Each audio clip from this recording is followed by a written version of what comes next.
Dan, coming to you here live on TrueDFS. First of all, Happy New Year. It's great to be back. It's been too long, I think. I mean, it's been several months now since the last Worlds tournament ended with T1 and the greatest of all time, Faker, have won the Worlds tournament. So, we're great to be back. It feels good to be back, and we have a 5-gamer here tomorrow morning at 11 a.m. Eastern time. So I'll go through the DFS slate here shortly, and then I'll also talk about what I'm gonna do just moving forward for League of Legends slates. So I think that way we can kind of set the expectations as to what I will be posting and so on. So first, I'll be posting these videos daily, or on those days that we have DFS slates that have a worthy prize pools, and that to me is probably like 5K or above. So I'll do that, for every slate for TrueDFS. So everything will go through TrueDFS channel and their website. So speaking of the website, the second thing I'll be doing a little bit differently this year, which is an upgrade of contents from what I've been doing last year. I'll be posting my top plays, top stacks, but also key analysis elements for each of the matchups. And then lastly, a lot of people are interested in this, few and several bets that I will have as my favorite bets for the slate. So I think that way we can not only satisfy the DFS folks, but also the betting folks that watch these videos and read our contents. So I think it's great. So yeah, let's dive in here. Let me share my screen real quick. I'm kind of new at this, doing it live, so feel free to ask me any questions throughout the video and so on. I'll be happy to answer them. But I'm gonna pull this up real quick. Let's see. All right. So we have a 5-game slate. Um, I said this in my content for the TrueDFS website that I'll be posting shortly after this video. But we have, we're blessed with the LEC slate here tomorrow morning. Like I said, 11 a.m. Eastern time. These are best of ones. As you can see, like time-wise, these are just best of ones, and best of ones are the most difficult to predict. And it's early in the season, the first game of the season for each of these teams. And most of these teams have had roster changes, whether it be 1 or 2 or 3 changes, or even the whole team, that was just franchised, like a Carmine Corp that just came into the LEC. So there have been a lot of off-season changes and updates. So I'll go through kind of each one of them, in summary. I'll be short about it, and how it affects, each of those matchups, and then the kill upside, which I think a lot of people are interested in my analysis when it comes to picking the stacks, that you want to pick the team and the players from those teams that have a high kill environment, right? So, and not only I look at the Vegas odds for each of the teams, odds of winning, but also the total kills over under. But also I have a model that I use to predict each of the matchup kill upside, which has been pretty beneficial, when it comes to DFS selection. So there's that. And as you guys can see, the pricing favors G2, and then Fnatic in that matchup against Carmine Corp, like I said, who just got franchise or promoted, so to speak, to LEC. And then looks like Team Heretics is a big favorite over MDK.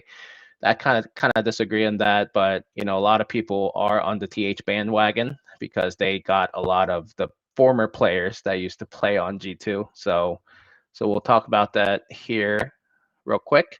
And since this is the first video for LEC slates, want to go through each of the rosters real quick and any updates to the roster that each team has made.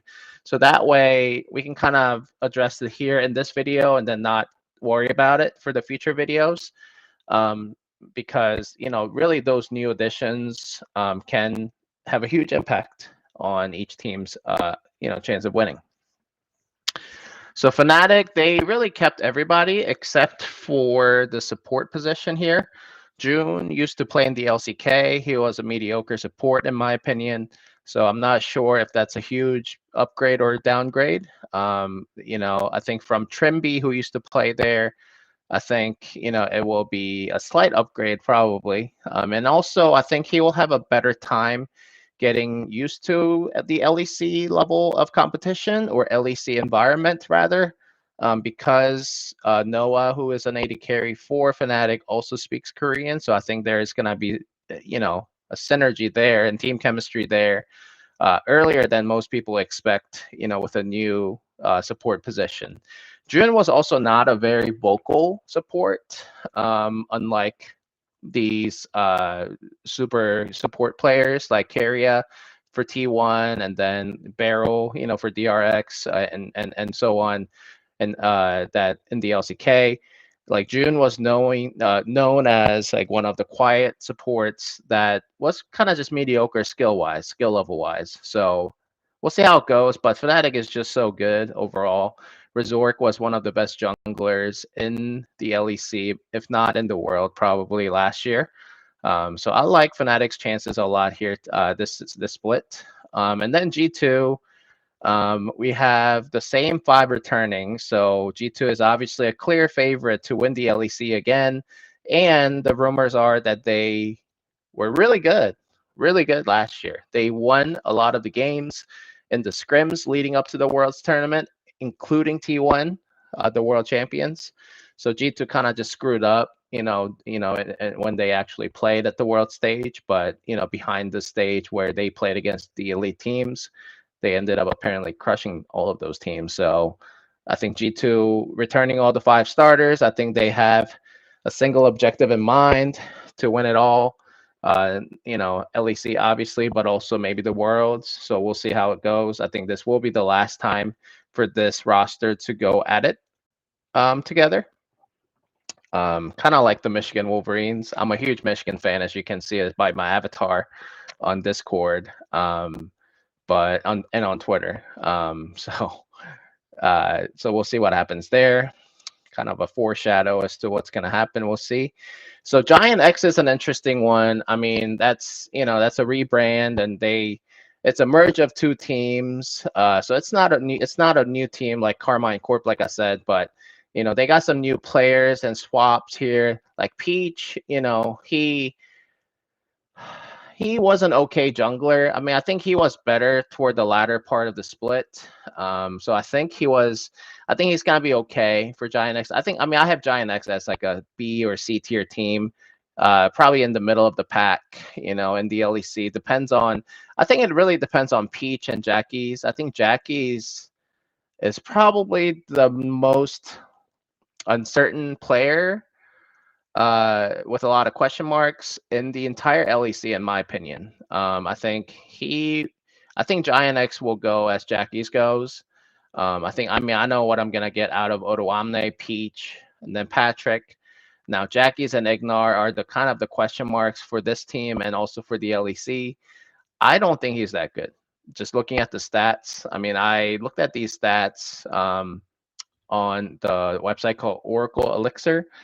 This is the website that I've been using for the last several years, actually, to look at stats. Maybe this is a good break where I can talk about how I look at stats and so on.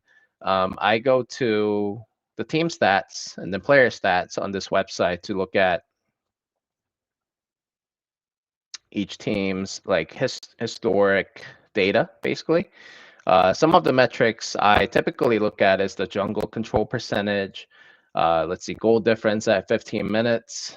And then let's see, maybe sometimes first to 3 towers rate, kind of showing how dominant they are early in the game.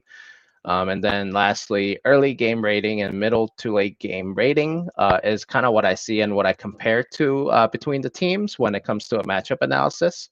And I've already gone through all of that, before this video. So yeah, I mean, and then these are the players, especially the junglers. And I put a lot of emphasis on the jungle position, as you guys probably know, if you guys have been watching my videos quite a bit. And then I look at the EGPM is the big key metric that I look at, which is the earned gold per minute metric, which tells you how much gold each of the junglers earned or had, in that game per minute compared to other junglers in that position. So I think it's a good metric to kind of compare to see how well they're doing, because each League of Legends game is dependent on how many kills and assists and deaths you get, but also how much gold and resources that you earn throughout the game to be able to buy items that can help you succeed in those matchups, right? So those are the key metrics that I look at on Oracle Elixir, and I'll go back and continue talking about these teams. But like I said, Jackie's, when I looked at his metrics, he was kind of mediocre, and I don't know how well he's going to adjust to the LEC level of competition, but we'll see. And then Egnar is old. I mean, he's just old. You guys probably, played a lot of them in the LCS matchups, LCS DFS slates, if you play those. But he's now moved on to the LEC, moved to Europe to play with Giant X. I don't think he's good. I think he's on the downfall of his career. So I have Giant X as kind of a mediocre to maybe the bottom tier team. And then Carmine Corp is an interesting one. I'll talk a little bit about them in a matchup analysis. So I'll save that. But like I said, they are a new team to the LEC that that just franchised themselves and with a new roster like this. And Bo, as you guys know, coming from Team Vitality last year, he was supposed to be a promising super free agent that came to Europe last year, but did not pan out. So we'll see how he does with the new team here. And then all these other guys, I mean, you guys have probably seen their names through EU Masters slates, if you guys played any EU Masters slates on DraftKings or betting. So those are kind of what you would see in that tournament, or maybe the LFL, the region that they used to play in. So and then real quick, Mad Lions, they have a very new team. I think they kept everybody except for maybe El Yoya. So we'll see how that goes. But I have them actually pretty far down on the tiers and rankings, team power rankings. So we'll see how it goes. I think El Yoya is good. But the rest of the team, I have a lot of question marks for these newcomers to the LEC. So we'll see how that goes. Now, Rogue is a team that I have a lot of optimism on. So we'll see how that pans out. But I think all these other laners, basically, Sugenda, Larson, Comp, and I'll talk about Zolis in a second, but these main laners were really good last year. It sucks that they just had a poor jungler in Marang. I think Marcoon comes in as a big upgrade. If you look at their lane phase for these player stats, for these Larson, Comp, and Sugenda, they were actually pretty good. So I think with an upgrade at jungle, and then I think it's actually a pretty big upgrade at support as well. He is a promising kid. He's like a super prodigy support, coming from France. I really like him quite a bit, and I think he's going to synergize well with Comp, the way that he plays at the Champions he plays. So I have high hopes for Rogue. I think this is a good year to bet on them, even the futures for Rogue.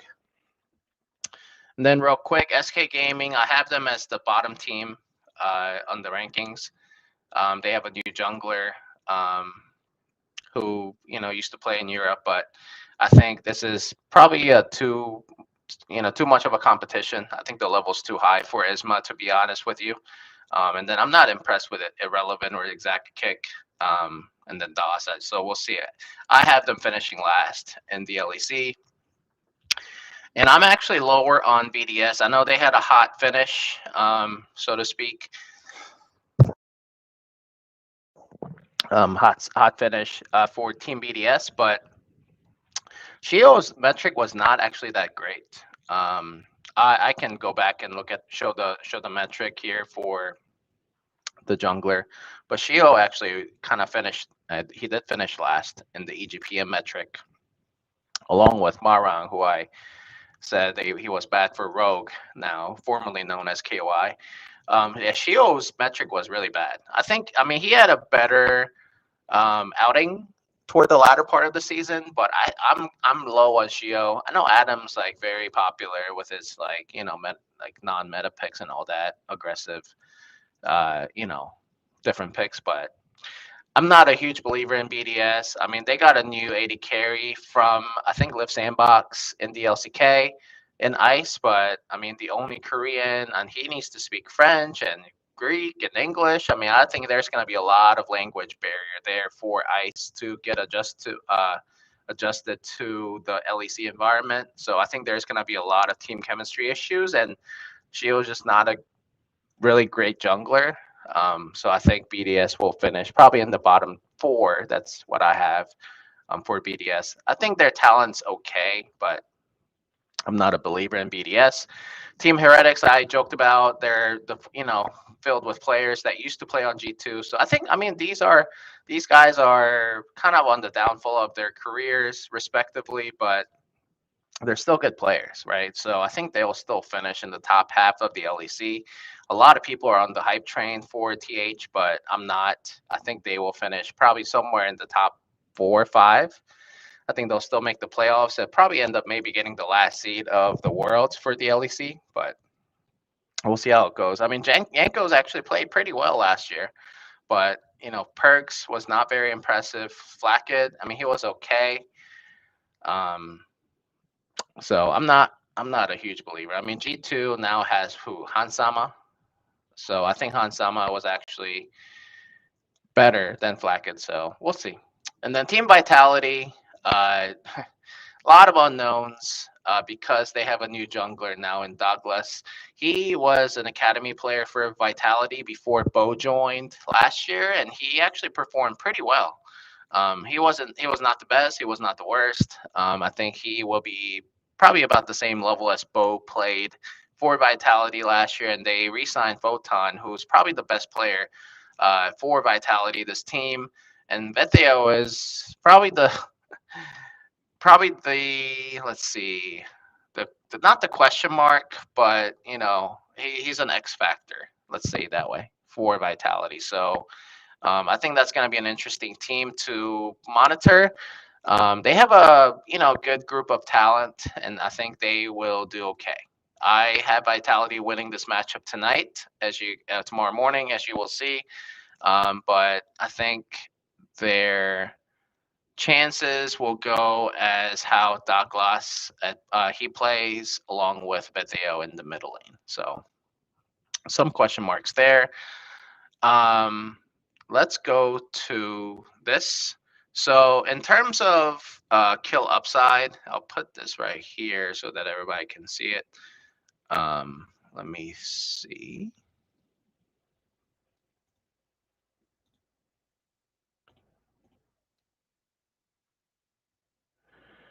Okay, I think I figured this out. All right, we're about 18, 19 minutes in, so I don't want to take you too much of a time there. If you guys can see my screen, let me pull this up. Yeah. All right, so I'll kind of go through, since this is a video, I can show the visual instead of my write-up. I'm gonna go through the lineup construction here probably. I think this is more helpful for DFS folks, so I'll do that. So first, in the first matchup between G2 and BDS, I like G2 a lot. Like I said, BDS, Shio was not very good last year, I think. So I have a lot of question marks for Shio. I think Ice will also have a hard time getting used to the LEC life and the environment, and I don't think it's really difficult to develop team chemistry early in the season, especially when you don't speak the same language, especially in Europe and in the US, where there are a lot of foreign players that are not native to speaking English or speaking one language that most players on the team speak. In this case, it's French because Shio, Adam, I think Nuke, they're all French. I know they speak English too, but I mean either way, it's new for Ice. Coming from Korea, like I said, Shio, I'm not a huge believer in that. So I have a lot. I think I'll have a lot of G2 as well, but G2 is gonna be so chalky for DFS purposes. I'm not sure. I mean, we'll see. We'll see how that goes.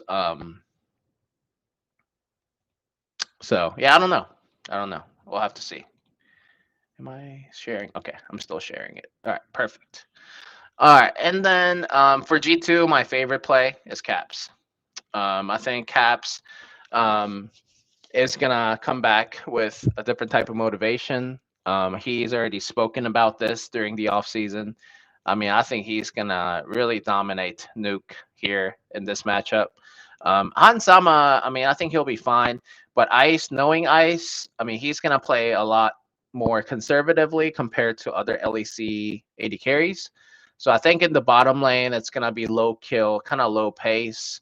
I think Ice will try to not to make any, many mistakes. Rather, I think he's gonna play more of a conservative, mistake-free laning phase in the first like 15, 20 minutes, which I think reduces the kill upside for Hansama. Obviously, Hansama can rack up a lot of kills later in the game, but in terms of kill involvement and the game environment, I like Caps a lot over Hansama. So I like Caps captain actually over Hansama. So we'll see how that pans out. So G2 is one of probably my favorite stacks, even though it's going to be chalky. SK and Rogue. Okay, so this is my favorite stack of the slate. Now, I think the total kills over under for this matchup is set at 26.5, which is the lowest actually amongst the 5 games we have. But I like Rogue a lot this season. I like Rogue a lot. I like Rogue to win.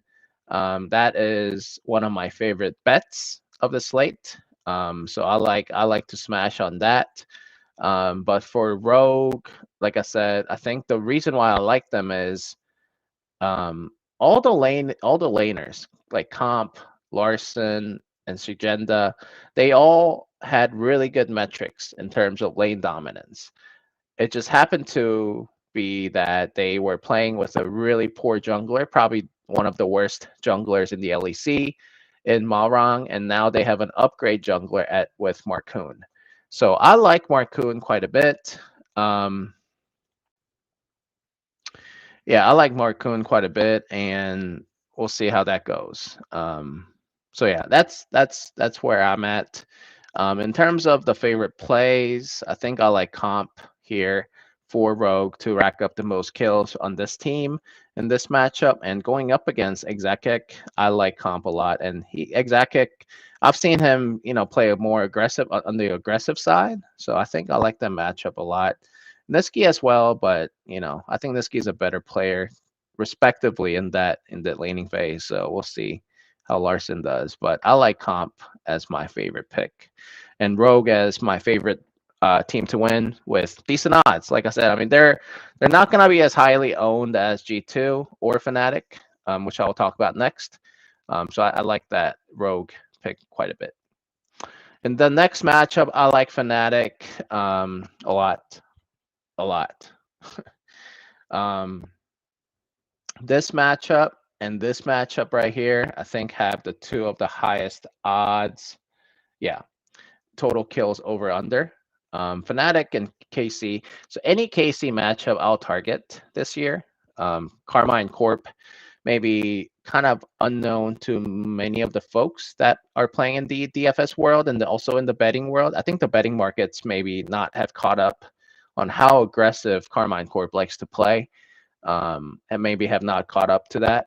So I like Fnatic quite a bit, and I think Fnatic should really win this. Should be able to win this. I mean, Carmine Corp is good, and they have a good talent, But it's a different team with Bo at jungle and the new players.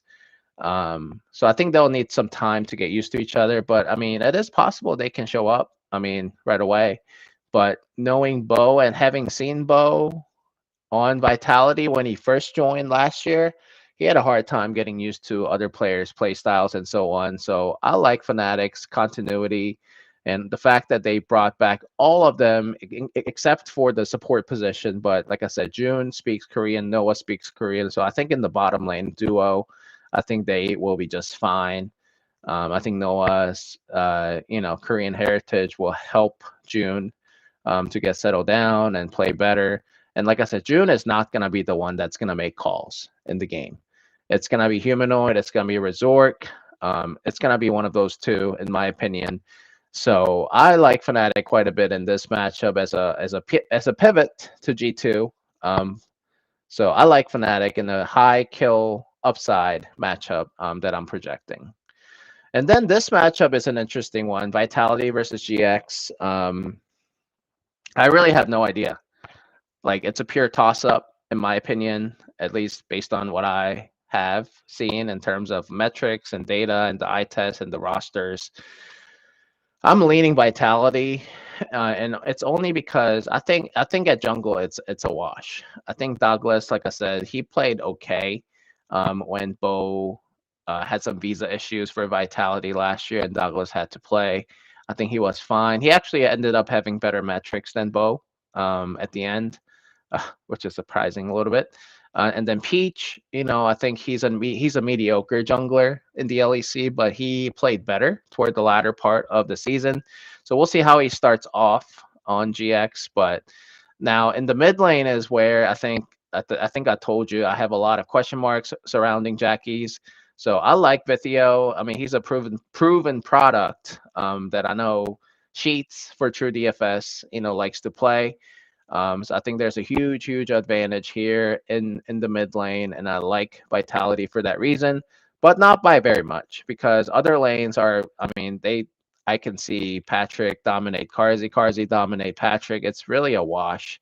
I think Ignar has a lot of question marks for GX, so I like Vitality and Hylissang, but then he has not been as good as he used to be for Hylissang, and then Photon should dominate Odoamne, I think.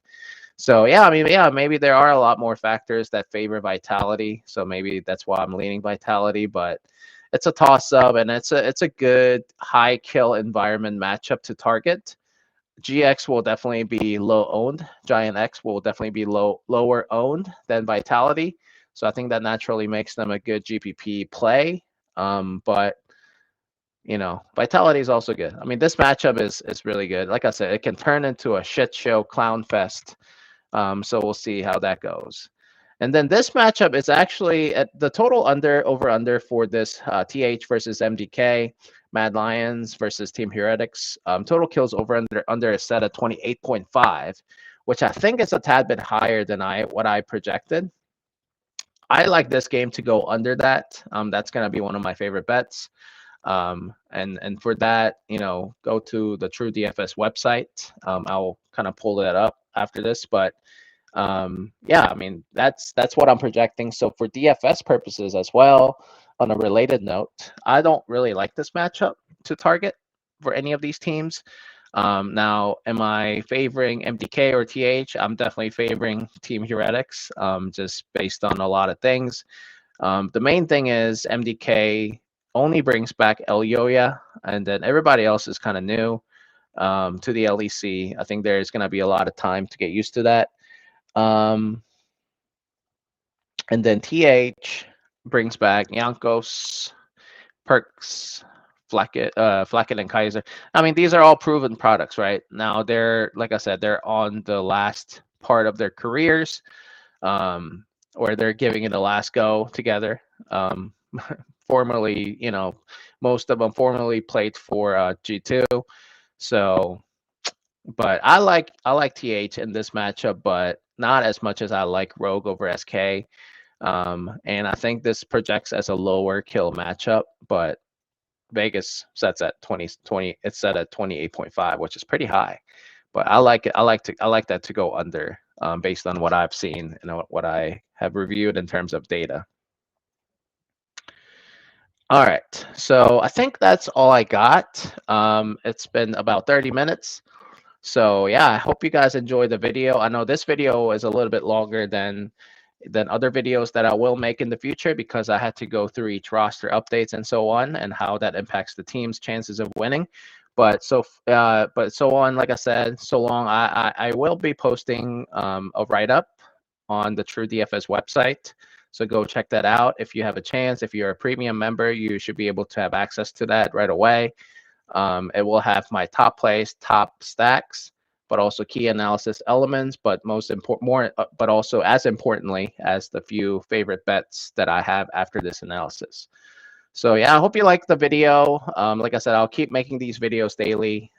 Feel free to ask me any questions at DFS Chan on Discord, on Twitter, and so on. But yeah, I'm so excited to have LEC and League of Legends back generally. It's going to be a fun next 9 to 10 months. So yeah, I hope you liked the video, and yeah, feel free to message me. Thank you. Happy New Year.